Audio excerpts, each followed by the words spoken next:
బొమ్రాస్పేట పొలాలను గత 60-70 సంవత్సరాల సంధి కూడా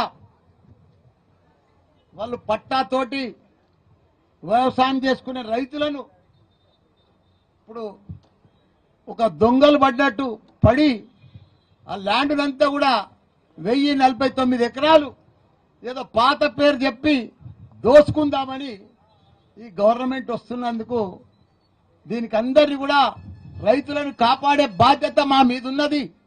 తప్పకుండా రైతుల వెంబడి మేము ఉంటాం. మా కేసీఆర్ ఉంటాడు, మా కేటీఆర్ ఉంటాడు. రైతుల రాజ్యం మన టిఆర్ఎస్ ప్రభుత్వం అప్పుడు ఉన్నప్పుడు బ్రహ్మాండంగా జరిగింది. కానీ ఇప్పుడు కాంగ్రెస్ వచ్చిన వద్దుగా బాధలే బాధలు, బాధలే బాధలు, కబ్జలే కబ్జలు, కబ్జలే కబ్జలు.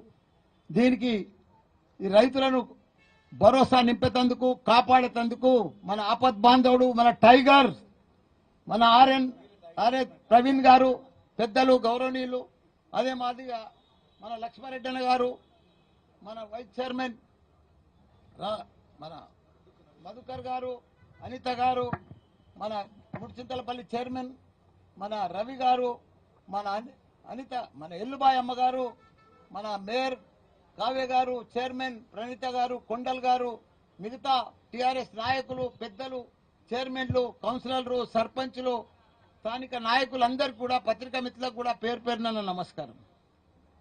నాకు బాగా తెలుసు, నేను మంత్రి ఉన్నప్పుడు కూడా ఈ ల్యాండ్ విషయం నా దగ్గరకు వచ్చింది. నేను కలెక్టర్ ఆఫీసులోకి పోయినా, అప్పుడు కూడా ఆపినా. అప్పుడు కూడా ఇదే రవి, ఈ సత్యనారాయణ రాజు, వీళ్ళందరూ కూడా, రమణ, వీళ్ళందరూ వచ్చారు నా దగ్గరికి. దీనికోసం మొత్తం అవగాహన ఉంది. కానీ మొత్తం అప్పుడు ధరణి ఉన్నప్పుడు పర్ఫెక్ట్ గా ఆ భూమిని కాపాడడం, వాళ్ళు కూడా భరోసాతో ఉన్నారు. కానీ ఇప్పుడు కొత్తగా భూభారత్ వచ్చింది. భూభారత్ అంతేంది, కొత్తగా కాంగ్రెస్ వచ్చిందంటేనే కబ్జా, కాంగ్రెస్ వచ్చిందంటేనే బస్ దోపిడీ. ఎక్కడ చూడు నువ్వు తెలంగాణ రాష్ట్రం అంతా కూడా వాళ్ళకు రైతులకు న్యాయం చేస్తామని గవర్నమెంట్ వచ్చింది. అంతటా న్యాయమే, ప్రతి జాగలో ఎగ్గొట్టేదే రైతులను. వాళ్ళు కాంగ్రెస్ అంటేనే కాంగ్రెస్ ఎగ్గొట్టేది. మీరు ఎక్కడైనా చూడండి. ఇప్పుడు మన రంగారెడ్డి జిల్లా, మేడ్చల్ జిల్లాల 1 కోటి ఎకరాల చిల్లర 22A తీసుకొచ్చు. ఆ 22A అంటే అర్థమే కాదు. మరి 22A సీఎంకు తెలియదా, కలెక్టర్లకు తెలియదా, రెవెన్యూ మంత్రికి తెలియదా? ఇది ఎందుకు వచ్చింది 22A? ఎన్నడూ లేని 70 సంవత్సరాల సంది పట్టాలున్నాయి, వ్యవసాయం చేసుకుంటారు, పాస్బుక్లు ఉన్నాయి, ధరణి ఉన్నాయి, ఆంధ్రప్రదేశ్ పాస్బుక్లు ఉన్నాయి, కొత్త పాస్బుక్లు వచ్చినాయి, భూభారతి వచ్చినాయి. కానీ 22A అడికెళ్ళి వచ్చింది, ఎందుకు వచ్చింది, ఎవరు తెచ్చిర్రు? వీళ్ళంతా నిద్రపోతుర్రా? ఏం చేస్తున్నట్టు గవర్నమెంట్? ఇంతమందిని అల్ల కొల్లలో రియల్ ఎస్టేట్ వ్యాపారస్తులను, భూస్వాములను, వ్యవసాయం చేసుకుంటున్నాను, రైతులను, ఏదైనా చిన్న చిన్న ప్రతి ఒక్క దాంట్లో 22A. మళ్ళా వాళ్ళే ఎంఆర్ఓ తానికి వెళ్ళి, ఆర్డీఓ తానికి వెళ్ళి, కలెక్టర్ తానికి వెళ్ళి, మంత్రి, ప్రతి పైరవ్ చేసుకొని మళ్ళా రౌండ్గా చక్రం కొడితే కానీ అది బయటికి వస్తలేదు. నిన్న మాత్రం దయదలిచి కనుకరించిండే మన సీఎం, నేను 22A ఉంటే అందరినీ కాపాడుతా అని. చాలా మంచి మాట చెప్పినావు. మరి 22 ఎట్లా వచ్చిందో నువ్వు ఎంక్వైరీ చేయవా? నీ బాధ్యత కాదా? నువ్వు సీఎం కాదా మన రాష్ట్రానికి? అదంటే నిన్న బాధ్యత గల సీఎం లెక్క ఒక మాట ఇచ్చినావు, నేను ఇది కాపాడుతా అని. మరి ఇదేంటి బొమ్మరాజపేట ల్యాండ్ 1000 ఎకరాలది, ఇది నీకు బాధ్యత కాదా? స్థానిక కాంగ్రెస్ నాయకులకు బాధ్యత లేదా? ఎవరు చేస్తున్నారు ఇదంతా? చేతవాడి చేస్తున్నా? చేతవాడితో అవుతుందా? ఈ నంబర్లన్నీ ఎవరు మారిపోతున్నాయి? ఎట్లా చేతవాడితో మారిపోతున్నాయా? ఎవరిని తెలుస్తలేదా? ఎట్లకెళ్ళి మారుతున్నాయి ఈ నంబర్లన్నీ? ఎవరి పేరు మీద చెప్తున్నాయి? ఐటీసీ కంపెనీది 50 ఎకరాలు మాయమైపోయింది. మరి చేతవాడి మాయం చేసిరా? ఎట్లా మాయం చేసిరు? ఈ భూమి ఎవరి పేరు మీద పోయింది? ఎవరికి ఎక్కుతున్నది? ఎందుకు ఎక్కుతున్నది? ఎందుకు చేస్తున్నారు? 50 ఈయనది పాస్బుక్ 1975లో ఉంది. 50,000 అయిపోయింది పాస్బుక్ వచ్చి, ప్రొసీడింగ్ వచ్చి. అప్పటి సంది వ్యవసాయం చేసుకుంటుండ్రు. అప్పుడు కాంగ్రెస్ ప్రభుత్వం ఉంది కదా, ఆ టైంలోనే పాస్బుక్ అయింది కదా. మరి ఇప్పుడు ఎందుకు మారుతుంది? ఎవడో వచ్చిండని సాదా బైనామని కోర్టు కేసు వేసిండని ఏదో జర్రాంతుందని అమెరికాలో ఉన్నోడు వీడికి వచ్చిండని 50 ఏళ్ల కింద పోయినోడు 60 ఏళ్ల కింద పోయినోడు ఇప్పుడు వచ్చిండని వారికి మీరు హెల్ప్ చేస్తారు. ఈ చిన్న చిన్న రైతులు 6 ఎకరాలు 5 ఎకరాలు 3 ఎకరాలు 10 ఎకరాలు వ్యవసాయం చేసుకొని బతుకుతుర్రు. దీనికి పాస్బుక్ వాల్యూ లేదా? ఈ ధరణికి వాల్యూ లేదా? భూభారతికి వాల్యూ లేదా? ప్రొసీడింగ్ కు వాల్యూ లేదా? ఇవన్నీ ఇప్పుడు గోదావరిలో కలిపేసి చక్కగా ఎవరికి వస్తే వాని పేరు మీద ట్రాన్స్ఫర్ చేస్తే ఎట్లయితుంది, ఏమవుతుంది? ఇవన్నీ మీరు గవర్నమెంట్ ఉందా లేదా? కలెక్టర్ ఉందా? ఆర్డీఓ ఉందా? అన్ని ఎంఆర్ఓనే మార్చేస్తాడా? ఏదనుకుంటే అది అవుతుందా? ఇట్లనే మమ్మల్ని చంపక తింటారా? ఇదే నా ప్రభుత్వం, ఇదే నా సీఎం, ఇదే నా మంత్రులు, ఇదే నా లెక్క? ఎవరు లేరా? అంతా చూస్తుండగానే పగడి దొంగల లెక్క లూటి చేస్తారా? ఈ భూములను అంతా మాయం చేసేస్తారా? భూములంతా పేరు మార్చేస్తారా? భూములంతా దయచేసి నేను సీఎం గారికి రిక్వెస్ట్ చేస్తున్నా, మీరు ఎంక్వైరీ వేయాలి, ఈ రైతులను కాపాడాలి, ఈ భూములను కాపాడాలి. ఎందుకంటే మీరు కాపాడుతా అని చెప్తున్నారు, మీరు మాట ఇస్తున్నారు, కానీ కింద ఏం జరుగుతుందో మీకు కూడా తెలుసు. మీరు డైరెక్ట్ గా దిగి ఇమీడియట్ గా బొమ్మరాజపేట రైతులను కాపాడాలి. స్థానిక నాయకులు కూడా రేపు ఓట్లు అడుగుతున్నారు, మేము ఎలక్షన్లు నిలబడతామంటున్నారు. మీకు బాధ్యత లేదా? ఈ రైతుల అన్యాయం అవుతుంటే మీరు రారా? వాళ్ళని పరామర్శించరా?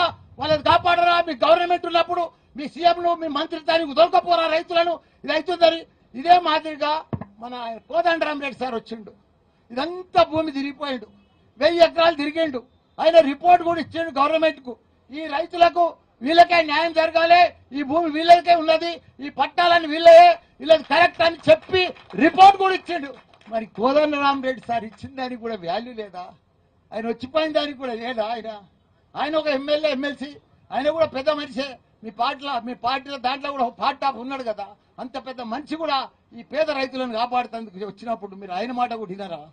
దయచేసి నేను గవర్నమెంట్కి చెప్తున్నా, ఈ భూమి మీరు కాపాడే బాధ్యత, రైతులను కాపాడే బాధ్యత మీది. తప్పకుండా మీరు కాపాడాలి, తప్పకుండా మేము వదిలేదే లేదు. బొంబిరాజ్పేట రైతుల తరఫున టీఆర్ఎస్ ప్రభుత్వం ఉంటుంది, మా కేసీఆర్ కేటీఆర్ ఉంటాడు, మేము వాళ్ళకి అండా నిలబడతాం. ఎవడు వస్తాడో రమ్మని, ఎట్లా వస్తుందో పేరు మారుతుందో చూడమని గ్యారంటీగా మేము వాళ్ళ తరఫున ఉంటాం. ఒక్క గుంట ఒక్క భూమి కూడా ఇవ్వం వాళ్ళకి. మేము తప్పకుండా ఇక్కడనే ధర్నా చేస్తాం, వాళ్ళని వదలం. ఎవడు వస్తాడో చూస్తాం. ఈ ఆర్డీఓ కానీ ఎంఆర్ఓ కానీ వీళ్ళంతా మోసం చేసి ప్రభుత్వానికి కకృతి పడి వీళ్ళు రాత్రి పేరు మార్చుతున్నారు. వీళ్ళందరినీ వీళ్ళని కూడా భర్తం. ఎందుకంటే ఎవరిని ఇడిచేదే లేదు. తప్పకుండా రైతుల పక్షాన్ని ఉంటాం. మా కేసీఆర్ తప్పకుండా మమ్మల్ని అందరూ ఇక్కడ పంపించిండు. తప్పకుండా ఆయన పేరు నిలబెట్టి తప్పకుండా భూభారతి వచ్చినాకనే వాళ్ళు ఆగం అవుతున్నారు. తప్పకుండా రైతులను కాపాడాలి. సీఎం గారికి కూడా రిక్వెస్ట్ చేసి చెప్తున్నా, మంత్రులకు కూడా చెప్తున్నా, ఈ భూమి వాళ్ళది, వాళ్ళకు పట్టా ఇవ్వాలి. వాళ్ళకి పట్టా ఉంది. 50 ఏళ్ళ సంది వాళ్ళు జరగకుంటున్నారు. దాన్ని ఎక్కడ కూడా ఎవరికో వచ్చిన బినామీ సాదా బైనామీ అని చెప్పి పేరుతోటి రాస్తే మేము వినము. తప్పకుండా వాళ్ళ పక్షాన్ని ఉంటాం, వాళ్ళ భూమి కాపాడుతాం, వాళ్ళ వెంబడి ఉంటామని కూడా మనం చేస్తున్నా. జై తెలంగాణ, జై కేసీఆర్. మల్లారెడ్డి సార్ గారికి మరొకసారి శిరసాభివందనం, పదాభివందనం. సార్ మా రైతుల గురించి పెద్ద ఎత్తున మీరు ఆ రోజు సపోర్ట్ ఇచ్చారు, ఈ రోజు చెప్తా ఉన్నారు. మా రైతులకు ఇదే విధంగా మీ అండదండలు ఉండాలి, మమ్మల్ని కాపాడాలి, కడుపులో పెట్టుకోవాలి. ఎందుకంటే పేద రైతులు ఉన్నారు, ధనిక రైతులు ఉండొచ్చు. ధనిక రైతులు అంటే కోట్లకు పోతారు, కానీ పేద రైతులకు ఎలాంటి అవకాశాలు లేవు. కాబట్టి వీళ్ళందరి యొక్క సహాయ సహకారాలు అందించి బొమ్మరాజ్పేటకు పునర్జీవనం పోవాలని చెప్పేసి నేను కోరుతా ఉన్నాను. పెద్దలు ఒక చిన్న పాట అన్న ప్లీజ్, రైతుల కోసం. బొమ్మరాజ్పేట రైతు ఐక్యత, బొమ్మరాజ్పేట రైతు ఐక్యత వర్ధిల్లాలి. వాడేవాడు వీడేవాడు, బొమ్మరాజ్పేట రైతు దానికి వచ్చేవాడేవాడు, వాడేవాడు వీడేవాడు, వాడేవాడు వీడేవాడు. జై రైతన్న, జై రైతన్న. గట్టే ఎప్పుడన్నా మన పొలాలు అవి అందరి ఉన్నాయి, కడుపు కాక ఏం చేయలేము. ఇటువంటి వచ్చి మనం ఆదుకుంటున్నప్పుడు మన గొంతుతో వాళ్ళకి వినిపిస్తే మనకు అండగా ఉంటారు. కాబట్టి మరొకసారి బొమ్మరాజ్పేట ఐక్యత, బొమ్మరాజ్పేట రైతు ఐక్యత వర్ధిల్లాలి, బొమ్మరాజ్పేట రైతు ఐక్యత వర్ధిల్లాలి. జై రైతన్న, జై రైతన్న. కళాకారులు పెద్దలు అన్నగారు రైతులకు సంఘీభావంగా, రైతులకు అండగా, రైతు యొక్క బాధలని పాట రూపకంగా మనకు వినపీయనికి వచ్చిండు. ఓ రైతన్నా జీవనాడు నీవన్నా, నీకు సావే లేవన్నా అని వీరు వేలుగా పాడుకున్నటువంటి రైతన్నలు మరి రైతన్న భూములు గుంజుకోవడము ఇది ధర్మం కూడా కాదు. మరి మన పెద్దలందరూ కూడా ఉన్నారు కాబట్టి రైతుల కోసం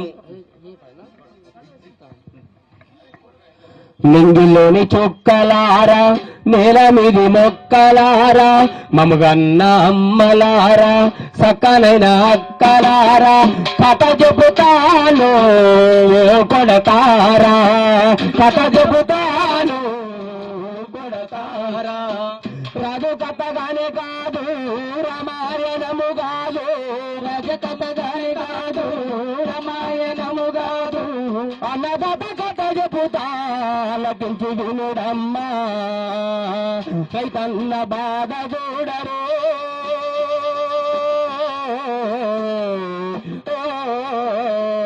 మన రైతన్న బాధలు వినరు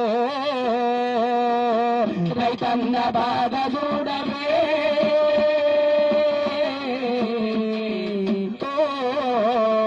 మన రైతన్న బాధలు వినరే ముళ్ళ చుక్క బొడవగానే ముళ్ళు గర్ర చేత బట్టి జోడు నాగల్లు గట్టి మేడి పట్టి దున్నినాడు జోడు నాగలు గట్టి పేరు పట్టి దున్నినాడు జోడు నాగల్లు గట్టి పేరు పట్టి దున్నినాడు నిలబడు పొడి చిలట్టు